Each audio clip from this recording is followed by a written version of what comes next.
What's happening, everybody? This is Jim from JCRC. I told you earlier, if you watched the Wild Truck Warrior Quick Fix, I had mentioned that I would be doing another unboxing video, so here we go. Unboxing with an explanation.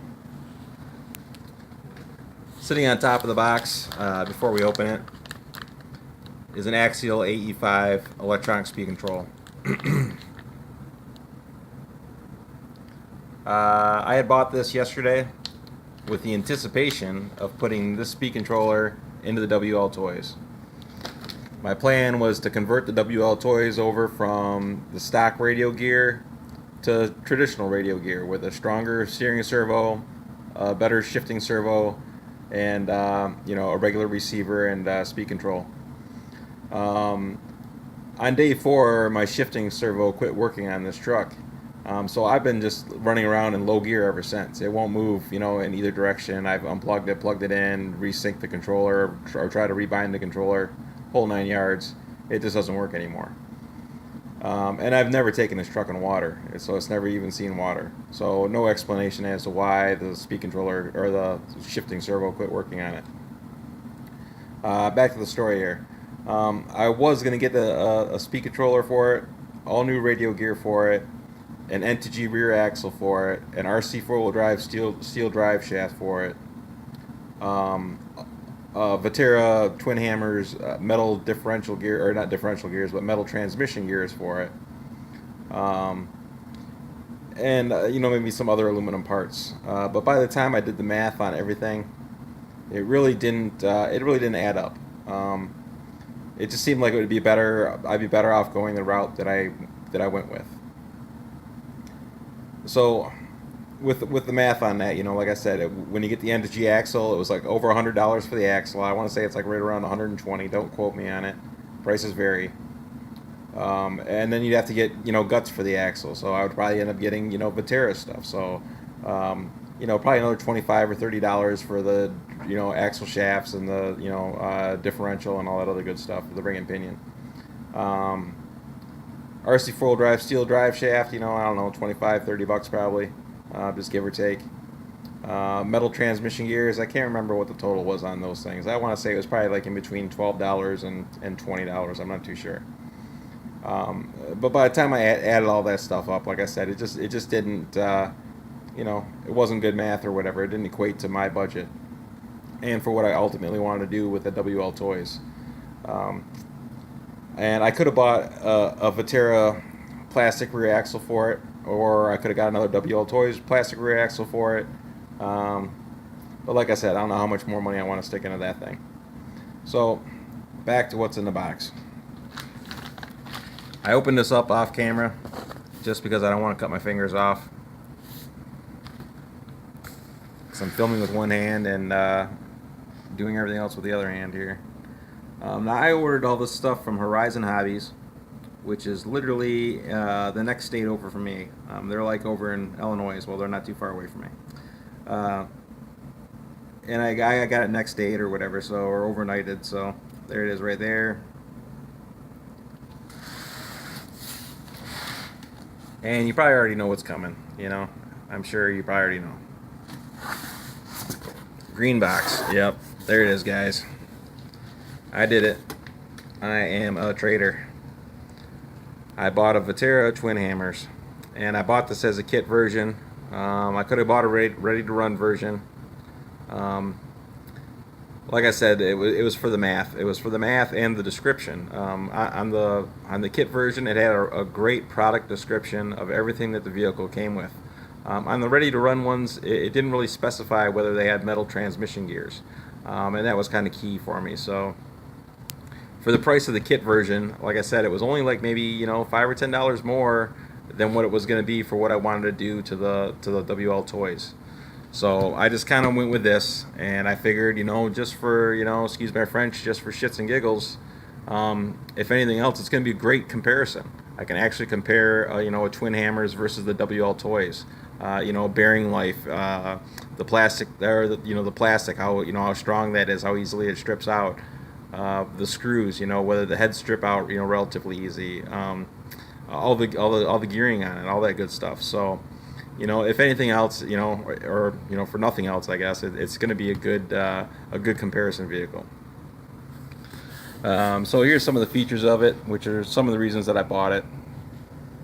1/10 scale, 4-wheel drive, rock racer kit, chassis features, independent cantilever front suspension. Yep, same as the WL. 2-speed metal gear transmission. That's one of the reasons I got it. It comes with the metal gears in the transmission. Metal 12mm hexes. Battery tray really doesn't matter to me.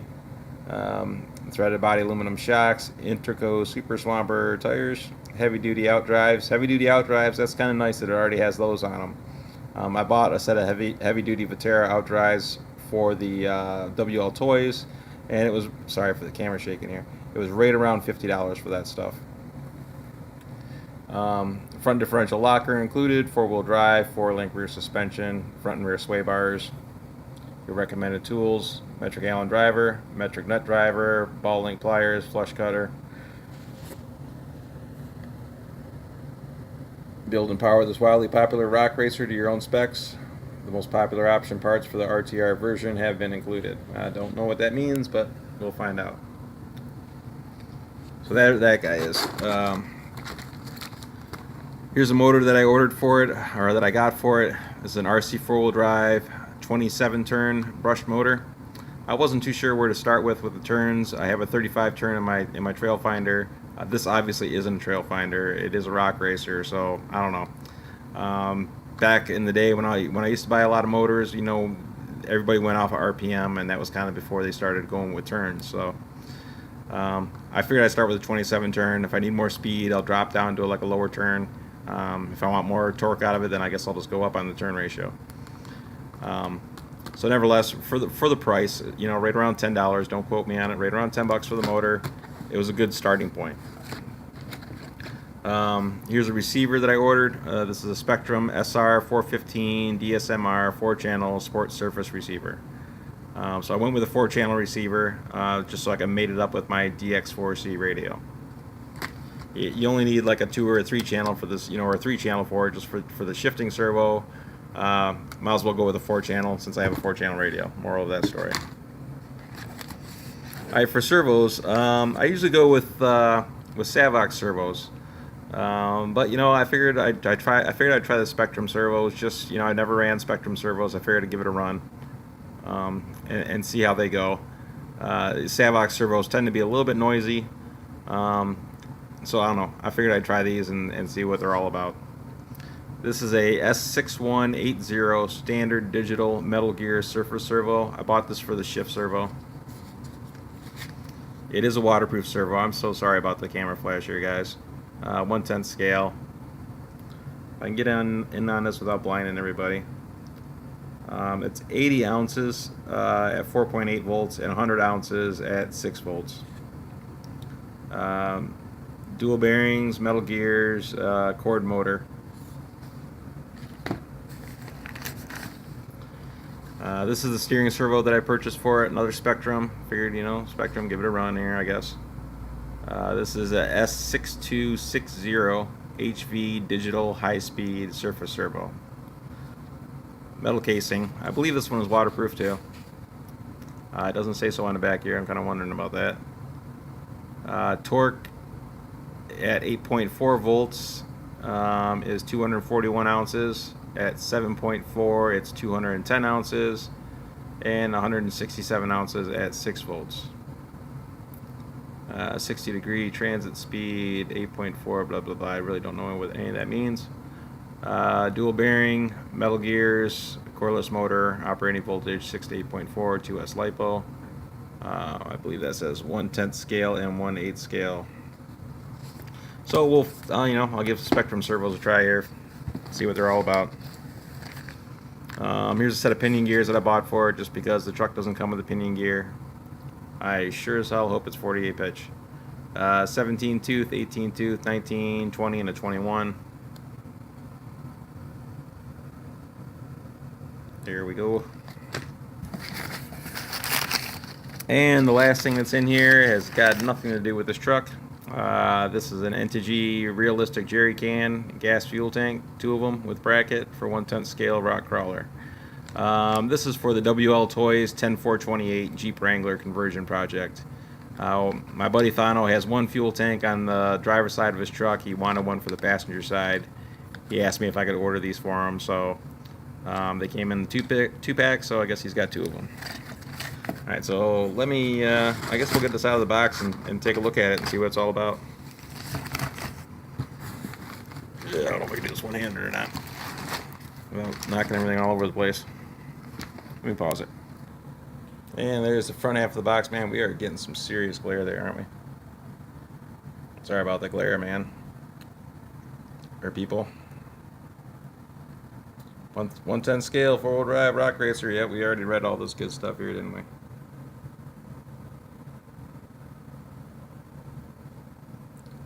Two-channel radio, 3-channel optional. I like the 4-channel. Might want to put a winch on it somewhere down the line. All the good stuff that you need for it.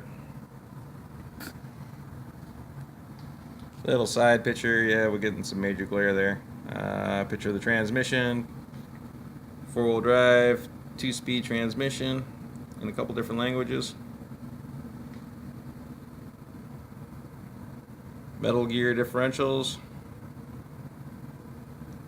Try to get rid of the glare in a couple different languages, just in case we have any Russian or French viewers. Licensed Intrico Super Swamper tires. I like the fact that it comes with 5 of them. In a few different languages, once again. And the 4-link rear suspension, just like WL Toys.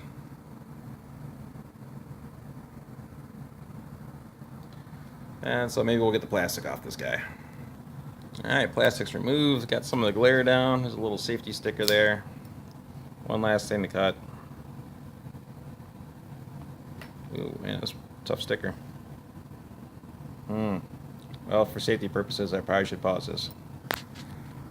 Alright, the seam has been cut. You know, and just for safety purposes, any kids that are watching, you know, be careful with knives. Especially one like this with the safety catch on the side where you got to push it in to collapse the blade. And using one of these for the wrong purposes.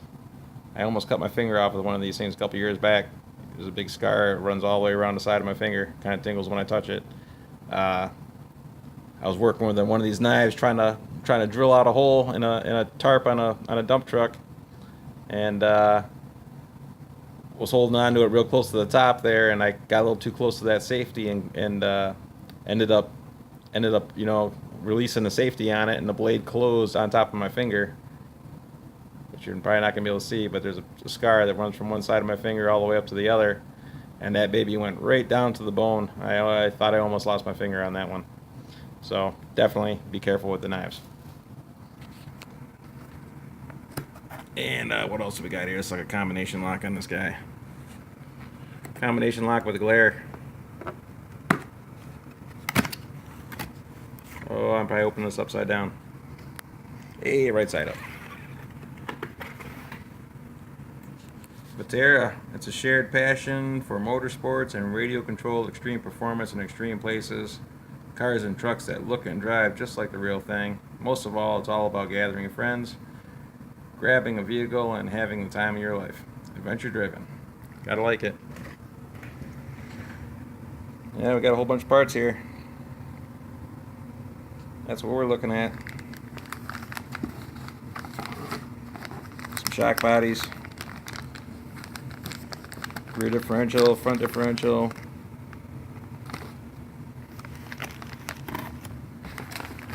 Where are the tires at?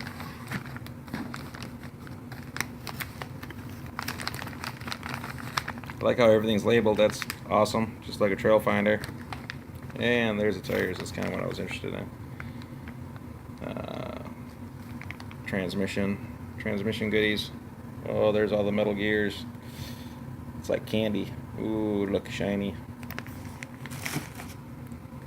And the tires.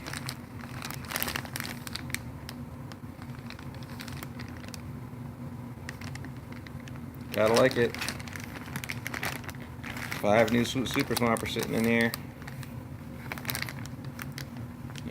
Crappy plastic wheels. They look just like the ones I just painted black for that on the WL Toys. But brand new tires in the Super Swamper, so that's pretty cool. They're not as soft as my other Super Swampers that I have, my Pro Line Super Swampers. But they're definitely, I don't know, they're kind of right up there with my RC 4-wheel drive Mudslingers, I would say, as far as the tire feels. But it does have foam in it too, so we'll see. So that's it, guys. I'll probably be doing a build video here, maybe later on this evening. We'll see what happens. I might pull an all-nighter and just see if I can slap this baby together and in record time. It took me about a week to build my Trail Finder 2, just because I did all kinds of custom stuff to it right out of the gate with, you know, clocking the motor and the whole 9 yards. So I'll see if I can get this baby built here in less than 8 hours. Thanks for watching, guys. Once again, Jim from JCRC, big Trader Jim, going to the Vaterra Twin Hammers. Some people are probably going to hate me for it. Some people may like me for it. So we'll find out here. I'm still going to be running the WL Toys. We'll see what happens with that. Like I said, that has been designated Thrasher #1. So she's probably going to be seeing some more extreme stuff here lately, so maybe the videos will improve. I'll take that bad boy into some mud or water or do something with it. Who knows? But there's a new truck, Vaterra Twin Hammers. Thanks for watching, everybody. Click like and subscribe, share with your friends. Much appreciated. Y'all have a great one. We'll see you on the next video.